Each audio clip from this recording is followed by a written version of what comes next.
നമസ്കാരം. നന്ദഗോവിന്ദം ഭജൻസിനെ ഇപ്പോ നന്ദ കുന്തിരിക്കം ഭജൻസ് എന്ന് വിളിക്കുന്ന ചില തീവ്രവാദികളെ കണ്ട്.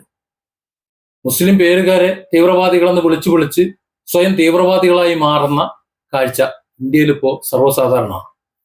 ഞാൻ അവരെ അങ്ങനെ തന്നെ വിളിക്കാൻ കാരണം, നമ്മുടെ ഈ കേരളത്തെ കുട്ടിച്ചോറാക്കാൻ വേണ്ടി, അല്ലെങ്കിൽ മതത്തിന്റെ പേരിൽ തമ്മിലടിപ്പിച്ച്, വിശ്വാസത്തിന്റെ പേരിൽ തമ്മിലടിപ്പിച്ച് ഇവിടുത്തെ സാധാരണ മനുഷ്യരെ ചെകുത്താന്മാരാക്കി മാറ്റാനുള്ള പരിശ്രമത്തിനെതിരെ ശബ്ദിച്ചില്ല എന്നുണ്ടെങ്കിൽ രാഷ്ട്രബോധമുള്ള പൗരബോധമുള്ളവരായിരിക്കാൻ നമുക്ക് കഴിയില്ല എന്നതുകൊണ്ട് തന്നെയാണ്. 1995-96 കാലഘട്ടങ്ങളിൽ കൊല്ലം ജില്ലയിലെ കടയ്ക്കൽ അടുത്ത് ഒരു ക്ഷേത്രമുണ്ട്. കടയ്ക്കൽ തിരുവാതിര നടത്തുന്ന കടയ്ക്കൽ ദേവീക്ഷേത്രം. ആ ദേവീക്ഷേത്രത്തിൽ ഞങ്ങൾ ഒരു പരിപാടി അവതരിപ്പിച്ചിരുന്നു. ആ പരിപാടിയിൽ പാട്ടെഴുതിയിരുന്നത് ചടയമംഗലം NS ഹരിദാസ്. പിന്നെ അദ്ദേഹത്തെ സഹായിക്കാൻ ഞാനും ഉണ്ടായിരുന്നു. കടയ്ക്കൽ ദേവി ഭക്തിഗാനങ്ങളാണ്. ഞാനൊരു മുസ്ലിമാണ്. ആ പ്രോഗ്രാമിൽ ഞാൻ ഗിറ്റാർ വായിച്ചിട്ടുണ്ട്. അന്ന് നടത്തിയ പ്രോഗ്രാമിന്റെ കാസറ്റ് കഴിഞ്ഞ ആഴ്ചയാണ് എൻ്റെ കയ്യിൽ കിട്ടിയത്. ഫ്ലൂട്ട് വായിച്ചിട്ടുള്ള സുരേഷ്, ആ സുരേഷിന്റെ ഫ്ലൂട്ടാണ് ഇത്. അന്ന് പ്രോഗ്രാമിൽ വായിച്ച ഈ ഫ്ലൂട്ട് ഏതാണ്ട് 10-20 വർഷം മുമ്പ് അദ്ദേഹം എന്നെ കാണാൻ മലപ്പുറത്ത് വന്നപ്പോൾ, കാരണം ഞാൻ 96 ലാസ്റ്റ് ആയപ്പോൾ ഞാൻ മലപ്പുറത്ത് താമസമാക്കിയതാണ്. ഈ ഫ്ലൂട്ടാണ് ആ പ്രോഗ്രാമിന് വായിക്കുന്നത്. അത് അദ്ദേഹം മലപ്പുറത്ത് 10-20 വർഷം മുമ്പ് വന്നപ്പോൾ ഒരു ഓർമ്മയ്ക്കായി എനിക്ക് തന്നു പോയതാണ്. അന്ന് പരമാനന്ദ സംഗീതം എന്ന പേരിൽ അവതരിപ്പിച്ച ആ പരിപാടി ഇപ്പോഴും അവിടെ നടക്കുന്നുണ്ട് എന്നാണ് ഞാൻ മനസ്സിലാക്കുന്നത്. ഒരുപക്ഷെ ഈ ഓഡിയോ കാസറ്റ് കേരളത്തിൽ ഇന്ന് എൻ്റെ കയ്യിൽ ഉണ്ടാവുള്ളൂ. ബാക്കിയുള്ളതൊക്കെ നശിച്ചു പോയിട്ടുണ്ടാവും.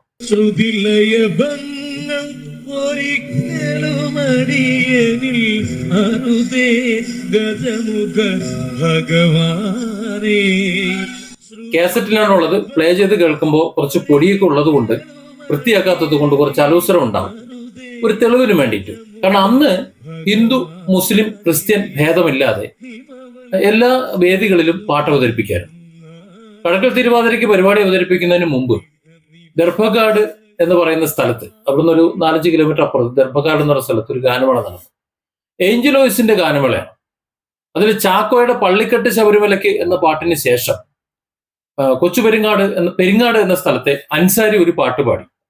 അഴകേറുന്നാഥന്റെ പൂവളപ്പിൽ അഹദായ തൗഹീദിൻ പൂവിടർന്നു എന്നാണ് ആ പാട്ടിന്റെ പേര്. എനിക്ക് ആ പാട്ട് ഇന്നും ഫുൾ അറിയാം. അത് 2-3 പ്രാവശ്യം മാത്രമേ കേട്ടിട്ടുള്ളൂ. പക്ഷെ ആ വരികൾ ഫുള്ള് എനിക്ക് ഇന്നറിയാം, ഇത്രയും വർഷത്തിന് ശേഷം. അതിന് തൊട്ടടുത്ത വർഷം ഞങ്ങളുടെ പരിപാടി മകയിരത്തിനെന്ന് പുലർച്ചെ 4 മണിക്കാണെങ്കിൽ പിറ്റേന്ന് തിരുവാതിര. അത് കഴിഞ്ഞ് 2 ദിവസം കഴിഞ്ഞപ്പോൾ ഇതേ ഏഞ്ചലോയിസ് കടയ്ക്കൽ തിരുവാതിര ഗ്രൗണ്ടിൽ പാട്ട് പാടാൻ വന്നു. ആ ദേവീക്ഷേത്ര സന്നിധിയിൽ വെച്ച് അവിടുത്തെ ആ വേദിയിൽ നേരത്തെ പറഞ്ഞ ആ പാട്ട് പാടി, ആ മുസ്ലിം ഗാനം പാടി. ആർക്കും അവിടെ തൊലിരിഞ്ഞു പോയില്ല, ഒന്നും സംഭവിച്ചില്ല. കാരണം കടയ്ക്കൽ തിരുവാതിര നടത്തുന്നത് അവിടുത്തെ ഹിന്ദുക്കൾ മാത്രമല്ല, അത് ആ പ്രദേശത്തെ ഒരു ഉത്സവമാണ്. അതിൽ ഹിന്ദുവും മുസൽമാനും അവിടെ കുറച്ച് ക്രിസ്ത്യാനികളുള്ളൂ, അവരും എല്ലാവരും കൂടെ കൂടിച്ചേർന്നിട്ട് ആഘോഷമാക്കുക, കളറാക്കും എന്ന് പറഞ്ഞില്ലേ, അതാണ് ആ പ്രോഗ്രാം.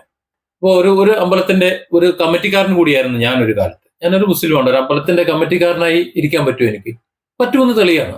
പക്ഷെ ആ വർഷം തന്നെ ഞാൻ ആ മേഖലയിലൊക്കെ ചെണ്ട കൊട്ടാൻ പോയി. പക്ഷെ ഞാൻ കമ്മിറ്റി അംഗമായിട്ടുള്ള ആ ക്ഷേത്രത്തിന്റെ ശ്രീകോവിലിന്റെ മുന്നിൽ എനിക്ക് കൊട്ടാൻ പറ്റില്ല. കാരണം അവിടെ മറ്റു മതസ്ഥർ ആ ശ്രീകോവിലിന്റെ മുന്നിൽ വരാൻ പറ്റില്ല. ആ വിശ്വാസത്തെ മാനിച്ചുകൊണ്ട്, ആ വിശ്വാസത്തെ ആദരിച്ചുകൊണ്ട് ഏത് ഇതര മതവിശ്വാസിക്കും അതുമായി സഹകരിച്ചു പോകാൻ കഴിയുമെന്നതിന്റെ തെളിവാണ്. ഞാൻ മാത്രമല്ല, വേറെ ഒത്തിരി പേരുണ്ട്.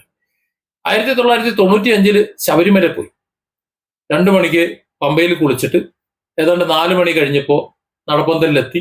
അരമണിക്കൂർ അവിടെ വിശ്രമിച്ച് നട തുറന്നപ്പോൾ പടി ചവിട്ടി. ഏറ്റവും തിരക്ക് കുറഞ്ഞ സമയമാണ് 40 വിളക്കിൽ പുലർച്ചെ 4 മണിക്ക്, 4:30 മണിക്ക് നട തുറക്കുമ്പോൾ പടിയെവിട്ടാന്ന് പറയും.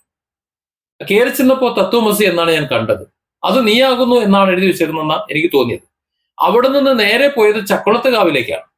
അവിടുന്ന് നേരെ കൊട്ടാരക്കര ഗണപതി ക്ഷേത്രം. ഇതൊക്കെ കഴിഞ്ഞിട്ടാണ് ഞങ്ങൾ വീട്ടിലേക്ക് പോകുന്നത്. കടയ്ക്കൽ ദേവീക്ഷേത്രത്തിന്റെ അതുവഴി പോകുന്നതുകൊണ്ട് അവിടെ കൂടെ കയറിയിട്ട് പോകും. ആർക്കും തൊലിയുരിച്ചിലൊന്നും തോന്നിയിട്ടില്ല. കാരണം ഇന്ന് ഈ തീവ്രവാദികൾ പ്രചരിപ്പിക്കുന്ന ആ തീവ്രവാദ ചിന്ത അന്ന് ഞങ്ങളിൽ ആരും ഉണ്ടായിരുന്നില്ല, ഇന്നുമില്ല, ഞങ്ങൾക്കാർക്കും ഇല്ല. എന്നാൽ ഇന്ന് ചില പേര് കാണുമ്പോൾ, അല്ലെങ്കിൽ ചിലർക്ക് വേണ്ടി പാട്ട് പാടുമ്പോൾ ചില കുഴപ്പങ്ങൾ. ഏതെങ്കിലും ഒരു ക്രിസ്ത്യൻ പള്ളിയുടെ ഒരു ഉത്സവമാണ് നടക്കുന്നുണ്ടെങ്കിൽ അതിന്റെ പരിസരത്തുള്ള ഹിന്ദു മുസൽമാനും അതോടൊപ്പം സഹകരിക്കും. അതുപോലെ നബിദിന പരിപാടികൾ വരുമ്പോൾ നമുക്കറിയാം ആ മിഠായി കൊടുക്കാനും മറ്റെന്തെങ്കിലും അത് ഇസ്ലാമികമായി അവർക്ക് ഹറാമല്ലാത്തത് കൊടുക്കാൻ ഹിന്ദുക്കളാണ് കൂടുതൽ നിൽക്കുന്നത്. ഇനി ഒന്നും വേണ്ട, എന്റെ വീട്ടിന്റെ തൊട്ടടുത്ത് ഒരു 2-3 കിലോമീറ്റർ അപ്പുറത്താണ് മമ്പുറം മക്കാമുള്ളത്. രാവിലെ ഒരു ദിവസം അവിടെ വരണം. അവിടെ മുസ്ലിങ്ങൾ മാത്രമാണോ വരുന്നത് എന്ന്? എത്ര ആൾക്കാരാണ് വരുന്നത്? ഏതൊക്കെ മതസ്ഥരാണ് വരുന്നത്? അതായത് കേരളത്തിലെ മതവിശ്വാസികളായിട്ടുള്ള അല്ലെങ്കിൽ ദൈവവിശ്വാസികളായിട്ടുള്ള ആൾക്കാർക്ക് ആർക്കും ഈ മതവിരോധവും അന്യ മതവിശ്വാസികളോടുള്ള സ്പർദ്ധയും ഒന്നുമില്ല. അവരാരെയും തീവ്രവാദി എന്ന് വിളിക്കുന്നുമില്ല. അതുകൊണ്ടാണ് ഞാൻ പറഞ്ഞത്, അങ്ങനെ ചില സ്പർദ്ധ ആർക്കെങ്കിലും തോന്നുന്നുണ്ടെങ്കിൽ അവർ തീവ്രവാദികളാണ് എന്ന്. നന്ദഗോവിന്ദം ഭജൻസിനെ സംബന്ധിച്ചിടത്തോളം അവർ അന്ന് പരിപാടി നടത്തിയ സ്ഥലം അവരുടെ ബാല്യകാലം സ്കൂൾ ചെലവഴിച്ച സ്ഥലം. അവരുടെ നാട്ടിൽ തന്നെ ഒരു ക്രിസ്ത്യൻ പള്ളിയുണ്ട്. ആ പള്ളിവക സ്ഥലത്താണ് ഈ അമ്പലത്തിലെ പരിപാടിക്ക് വരുന്ന വാഹനങ്ങളൊക്കെ പാർക്ക് ചെയ്യുന്നത്. മാത്രമല്ല ഈ പ്രോഗ്രാമിന് വേണ്ടിയുള്ള സൗകര്യങ്ങൾ അവർ ചെയ്തു കൊടുക്കുന്നുണ്ട്. അതും മാത്രമല്ല, ഈ നന്ദഗോവിന്ദ ഭജൻസിന്റെ കുട്ടികൾ ചിലരൊക്കെ പഠിച്ചത് അവിടെയാണ്.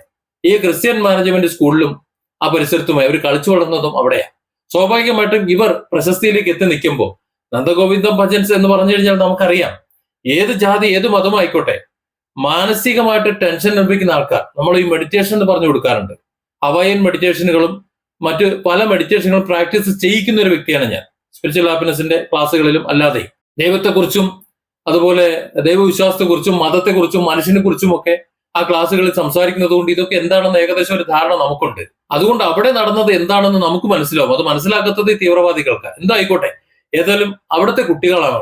അതുകൊണ്ട് അവരവിടെ പാട്ട് പാടിയപ്പോ അവർക്ക് വേണ്ടി ഒരു പാട്ട്, കാരണം അത് കാണാനും കേൾക്കാനും വേണ്ടി അവിടെ വരുന്നവരിൽ വലിയൊരു ഭാഗം ക്രിസ്ത്യാനികളുണ്ട്. കാരണം ഇവർ ഇത്രയധികം പ്രശസ്തിയിലേക്ക് വന്ന് നിൽക്കുന്നവരല്ലേ. അപ്പോൾ അവരെ കാണാനും അവരുടെ പാട്ട് കേൾക്കാനും വരുമ്പോൾ ആ കേൾക്കാൻ വരുന്നവരെ ഒന്ന് സന്തോഷിപ്പിക്കാൻ ഒരു പാട്ട്, അത് മിക്കവാറും എല്ലാ വേദികളിലും ഉണ്ടാകും. ഒന്നും വേണ്ട, ഗുരുവായൂരില് പോയി കഴിഞ്ഞാൽ അവിടെ അന്യമതസ്ഥന് കയറാൻ പറ്റില്ല, യേശാസിനെ പോലും അങ്ങോട്ട് കയറാൻ പറ്റില്ല. പക്ഷെ അവിടെ നിന്ന് പുറത്തേക്ക് വരുന്ന ശബ്ദം ആരുടെ ശബ്ദം? അതൊരു ക്രിസ്ത്യാനിയുടെ ശബ്ദമായതുകൊണ്ട് ആ ക്ഷേത്രത്തിൽ വരാൻ പാടില്ല. അങ്ങനെ ആർക്കെങ്കിലും എന്തെങ്കിലും ഉണ്ടോ? അപ്പൊ ചുരുക്കം പറഞ്ഞാൽ ഇവിടെ മതവിശ്വാസികൾക്കോ ദൈവവിശ്വാസികൾക്കോ വിശ്വാസികൾക്കോ അതുപോലെ സാഹോദര്യത്തോടെ കഴിയുന്നവർക്കോ ഒന്നും ഇതിലൊരു കുരുവും പൊട്ടിയിട്ടില്ല, കൂരിപ്പൊട്ട് ഇളകിയിട്ടുമില്ല. ഇളകിയത് ചില തീവ്രവാദികൾക്കാണ്. ഇവിടെ ഇത് ഇളക്കിയത് ചില ഹിന്ദു തീവ്രവാദികളാണെന്ന് മാത്രം. ഈ അസുഖം മറ്റു ചില മതത്തിലുള്ള ചില തീവ്രവാദികൾക്കുണ്ട്, അത് മറ്റു സന്ദർഭത്തിലാണെന്ന് മാത്രമേ ഉള്ളൂ. അത് ആ സന്ദർഭം വരുമ്പോൾ നമുക്ക് അപ്പൊ പറയാം. ഏതായാലും നന്ദഗോവിന്ദ ഭജൻസിന്റെ പ്രോഗ്രാം ഞാൻ നേരത്തെ പറഞ്ഞതുപോലെ ഒരു മെഡിറ്റേഷൻ, ഒരു വലിയൊരു മെഡിറ്റേഷൻ ആയിട്ടാണ് നമുക്ക് ഫീൽ ചെയ്യുന്നത്. ചെന്നിരിക്കുമ്പോൾ മനസ്സും കണ്ട് റിലാക്സ് ചെയ്യും. എവിടേക്കോ പോകുന്നതായിട്ട് മയിൽപ്പീലിയൊക്കെ കൊണ്ട് ഇളകി ഒരു ഇളങ്കാറ്റ് നമ്മുടെ മനസ്സിന് കുളിർമ നൽകുന്ന ഒരു ഇളങ്കാറ്റ് അടിക്കുന്നത് പോലെ നമ്മുടെ ടെൻഷനും മറ്റ് സങ്കടങ്ങളും ഒക്കെ അലിഞ്ഞ് ഇല്ലാതാകുന്ന ഒരു വല്ലാത്തൊരവസ്ഥയാണ്. അത് മെഡിറ്റേഷനും ഭക്തിയും അതും ഇതുമായിട്ട് നടക്കുന്നവർക്കേ അത് മനസ്സിലാവുള്ളൂ. അവർക്കേ അത് മനസ്സിലാവൂ. ഇതുപോലെ തീവ്രവാദം വിളമ്പുന്നവർക്ക് അത് മനസ്സിലാവില്ല. ഏതായാലും ഇവരുടെ ഉദ്ദേശം നല്ലതല്ല എന്ന് നന്ദഗോവിന്ദ ഭജൻസിന്റെ ആൾക്കാർക്ക് മനസ്സിലായിട്ടുണ്ടാവും. അത് ആ പള്ളി കമ്മിറ്റിക്ക് മനസ്സിലാവുണ്ടാവും. ഇത് എല്ലാം കണ്ടും കേട്ടും ഇരിക്കുന്ന സാധാരണക്കാരായ കേരളത്തിലെ ജനങ്ങൾക്ക് മനസ്സിലാവും. പക്ഷേ എന്നാലും അവരെ കുത്തിത്തിരിപ്പിച്ച് അവരെ തമ്മിലടുപ്പിച്ച് ലഹളയുണ്ടാക്കി ജാതീയമായി നമ്മുടെ ഈ നാടിനെ വേർതിരിച്ച് ഒരു വിഭാഗത്തെ കശാപ്പ് ചെയ്തല്ലാതെ തങ്ങളുടെ വിശ്വാസം പൂർണ്ണമാവില്ല എന്നൊരു കൂട്ടം തീവ്രവാദികൾ വിശ്വസിച്ചാൽ അവരെ ഒതുക്കാൻ മറ്റു വിഭാഗങ്ങൾക്ക് പറ്റില്ല എന്ന് മാത്രം ഞാനിവിടെ പറയാം. അവരെ അടിച്ചമർത്താനോ അല്ലെങ്കിൽ അവരെ ഒതുക്കാനോ മറ്റു മതസ്ഥർക്ക് കഴിയില്ല. അതിനിവിടുത്തെ നിയമ സംവിധാനങ്ങൾക്കും സ്വന്തം മതവിഭാഗങ്ങൾക്കും മാത്രമേ കഴിയൂ. അതുകൊണ്ട് പ്രതികരിക്കുക. ഇത്തരത്തിലുള്ള തീവ്രവാദങ്ങളെ വെച്ച് പുലർത്താൻ പാടില്ല. കാരണം ഏകോദര സഹോദരങ്ങളെ പോലെയാണ് ഇവിടെ ഓരോ പരിപാടിയിലും നമ്മൾ സമീപിക്കുന്നത്. നിങ്ങൾ നോക്കൂ, തൃശ്ശൂർ പൂരം കാണാൻ പോകുന്നത്, ഇപ്പോ അപകടം സംഭവിച്ചു, അതിൽ വിഷമിക്കുന്നത് ആരാ? ഇവിടുത്തെ ഹിന്ദുക്കൾ മാത്രമാണോ? ആ പൂരം കാണാൻ പോകുന്നത് ഹിന്ദുക്കൾ മാത്രമാണോ? ഞാൻ നേരത്തെ പറഞ്ഞ കടക്കൽ തിരുവാതിര, ആ പ്രോഗ്രാം കാണാൻ പോകുന്നവർ നല്ലൊരു ഭാഗവും മറ്റു മതസ്ഥരും എല്ലാം ഉണ്ടാവും. കാരണം ഇത് കലയാണ്, അല്ലെങ്കിൽ ഭക്തിയാണ്, അല്ലെങ്കിൽ ആഘോഷമാണ്. ആഘോഷത്തിനും കലയ്ക്കും ഭക്തിക്കുമൊന്നും ജാതിയും മതമൊന്നുമില്ല, ദൈവത്തിനും ജാതിയും മതമൊന്നുമില്ല. പക്ഷേ ഉറുമ്പുകൾ പലവിധം, പുളിയുറുമ്പ്, ചോണനുറുമ്പ്, കട്ടുറുമ്പ്, നെയ്യുറുമ്പ്, ഇങ്ങനെ ഉറുമ്പുകളെ ദൈവം സൃഷ്ടിച്ചിട്ടുണ്ട്.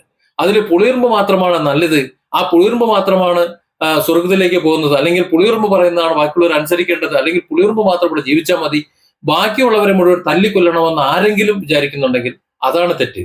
അതിന് ദൈവം ഉത്തരവാദിയല്ല. Different angles. Don't forget to subscribe and support this channel.